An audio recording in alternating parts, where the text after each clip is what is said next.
বিসমিল্লাহির রহমানির রহিম। প্রিয় শিক্ষার্থী বন্ধুরা, নিশ্চয়ই ভালো আছো। আলহামদুলিল্লাহ, আমিও ভালো আছি। আজকে আমরা ষষ্ঠ শ্রেণীর চারুপাঠ থেকে একটি গল্প শুনব এবং সেটি সুন্দরভাবে বোঝার চেষ্টা করব। তো বন্ধুরা, চলো আমরা গল্পটি আগে জেনে নিই। এই গল্পটির নাম হচ্ছে সততার পুরস্কার। লেখক মোহাম্মদ শহীদুল্লাহ। এই গল্পটি হচ্ছে এরকম একটি গল্প, তোমরা খুব মনোযোগ সহকারে গল্পটি শোনার চেষ্টা করবে। আরব দেশে আরব দেশের সেকালের একটি ঘটনা। তো ওই দেশে তিনটি লোক ছিল। তো মহান আল্লাহ তাআলার পক্ষ থেকে বিশেষ দূত অর্থাৎ ফেরেশতা মানুষ রূপে আসলেন।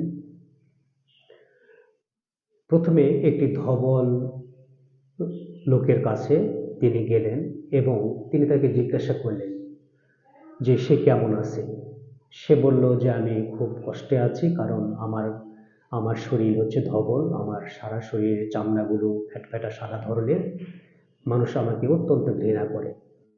তো সেই স্বর্গীয় দূত তাকে স্পর্শ করলেন এবং তার সমস্ত শরীর সে রোগটি ভালো হয়ে গেল। এরপর তাকে জিজ্ঞাসা করলো, তুমি এখন কি চাও? সেই ধবল রোগীটি বলল, আমি একটি উট চাই। তো তখন সেই স্বর্গীয় দূত তাকে একটি গাভীন উট প্রদান করল এবং এরপরে সে আর একজন ব্যক্তির কাছে গেল। সেই ব্যক্তিটি ছিল মাথায় চুল নেই, অর্থাৎ টাক পরা মাথা। তো তাকে তিনি জিজ্ঞাসা করলেন যে সে কেমন আছে। সে বলল যে আমার মাথায় চুল নেই, টাক পরা, মানুষ আমাকে খুব ঘৃণা করে।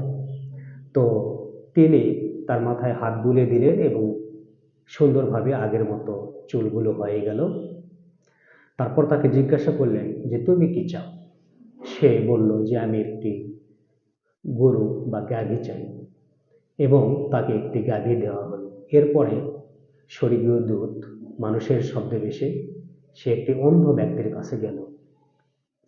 সে অন্ধ ব্যক্তির কাছে যাওয়ার পর তাকে জিজ্ঞাসা করলো যে তুমি কেমন আছো বা কি চাও, তোমার কোনো চাওয়া পাওয়া আছে কিনা। সে বলল আমার কোনো চাওয়া পাওয়া নেই, আল্লাহ আমাকে অন্ধ করে দুনিয়াতে পাঠিয়েছে। আল্লাহ যদি আমাকে সুন্দর দুটি চোখ দিত, তাহলে এই জগতের আলোটা আমি সুন্দরভাবে দেখতে পেতাম, আমার কতই না ভালো হতো। তার কথা মতো তার চোখ বুলাই দিল, এতে করে সে পৃথিবীর আলো দেখতে পেল এবং সে অত্যন্ত খুশি হলো। এবং তাকে জিজ্ঞাসা করা হলো যে তোমার কোনো চাওয়া পাওয়া আছে কিনা। সে বলল যে আমাকে একটা ছাগল দেন, আমি ছাগল পেলে আমি খুব খুশি। যথারীতি অনেক দিন পর সেই স্বর্গীয় দূত বা ফেরেশতা আবার মানুষ রূপে সে আবার আসলেন দুনিয়াতে এবং পূর্বের ব্যক্তির কাছে, অর্থাৎ যে ধবল রোগী ছিল, যার চামড়া শ্বেত বর্ণের ছিল, তাকে জিজ্ঞাসা করলো যে আমি একজন মুসাফির, আমি এই দেশে আসছি, টাকা পয়সা আমার ফুরে গেছে, আমি দেশে যেতে চাই। তো তুমি তো একসময় ধবল ছিলে, তো আল্লাহ তোমাকে সেই ধবল রোগটাকে ভালো করে দিয়েছে। তোমার তো অনেক এখন উট, ওখান থেকে একটা উট আমাকে যদি তুমি দাও, তাহলে আমি এই উট বিক্রি করে আমি আমার দেশে যেতে পারবো এবং আমার কিছু পয়সার দরকার, আমি কিছু এখান থেকে অভাব অনটন মেটাতে পারবো। সে একদম প্রত্যাখ্যান করে বলল যে না, আমার কোনোদিন কোনো সমস্যা ছিল না, আমি আগে এখনো জেনেছিলাম, আগেও আমি কখনো ধবল রোগী ছিলাম না। আর উট তুমি চাচ্ছ, উটের তো অনেক দাম, কি করে তোমাকে আমি দেবো। তাকে ফিরাই দিল। পরিশেষে তখন মানুষরূপী ফেরেশতা বলল, ঠিক আছে, তুমি যেমন বলছিলে আগে যেমন আছো, তো আগে যেমন তুমি ছিলে ঠিক তেমনই যেন তোমার হয়, বলে তার কাছ থেকে চলে গেল। দ্বিতীয় ব্যক্তির কাছে যাওয়ার পর জিজ্ঞাসা করলো যে ভাই, আমি বড় অভাবী, আমি মুসাফির মানুষ, আমি দেশে যেতে চাই, তো তুমি আমাকে কিছু সহযোগিতা করো। তুমি তো আগে পাক পরা ছিলে, আল্লাহ তোমার মাথায় সুন্দর চুল দিয়েছে, তো এখন তো তুমি ভালো আছো, তোমার অনেকগুলো গরু। সে তখন অস্বীকার করলো, বললো না, আমার কখনো এরকম টাক পরা ছিল না, আমি এখনো যা ছিলাম আগেও তাই ছিলাম, এবং একটা গরুর অনেক দাম, তোমাকে আমি গরু দিতে পারবো না। তো তখন স্বর্গীয় দূত মানুষরূপী সে বলল, ঠিক আছে, তোমার যেন অবস্থা আগের মতোই হয়। তারপর চলে গেল সেই অন্ধ ব্যক্তিটির কাছে।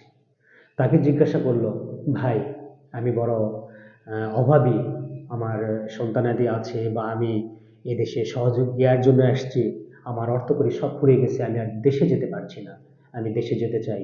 তো আল্লাহ, তুমি তো একদিন অন্ধ ছিলে, আল্লাহ তোমাকে ভালো করে দিয়েছে, তো তোমার তো অনেক ছাগল, আমাকে একটি ছাগল দাও। তখন তৃতীয় ব্যক্তিটি বলল, হ্যাঁ, আমি সত্যি, আমি অন্ধ ছিলাম, আমি পৃথিবীর আলোকিত ছিলাম না, আমি কিছুই দেখতে পেতাম না। এক পর্যায়ে তিনি বললেন যে, আল্লাহর প্রতি সন্তুষ্ট রেখে আমি বলছি, আপনার এই থেকে যে ছাগলটি আপনার পছন্দের সেই ছাগলটি তুমি নিয়ে যেতে পারো। সেই স্বর্গীয় দূত মানুষরূপী সে অত্যন্ত খুশি হলো এবং তাকে দোয়া করল। এবং পরবর্তীতে যারা অস্বীকার করলো তারা কিন্তু পূর্বের অবস্থায় তাদের কিন্তু চলে যেতে হলো।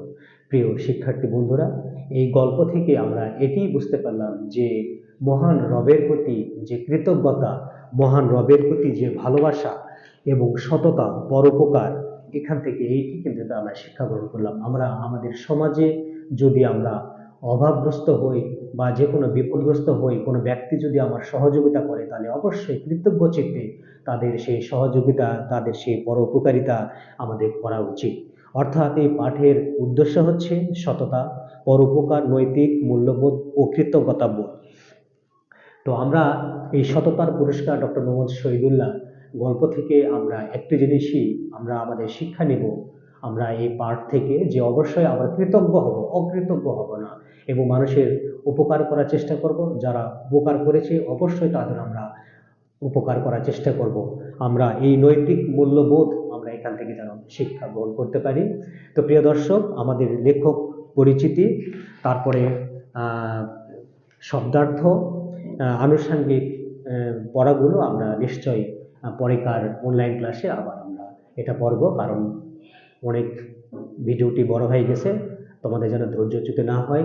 তো প্রিয় বন্ধুরা, তোমরা আমার এই গল্পটি যদি তোমাদের ভালো লেগে থাকে, অবশ্যই এই ভিডিওটা বারবার দেখবে, তাহলে অন্তত এই যে সততার পুরস্কার গল্পটি, এটা তোমাদের একদম তোমাদের ঠোঁটস্থ হবে, বা এই গল্প সম্পর্কে যে তোমরা জ্ঞান পেলে সেটা তোমাদের আশ্বস্ত করতে পারবে। তো সকলের সুস্বাস্থ্য এবং দীর্ঘ কামনা করছি। আল্লাহ হাফেজ।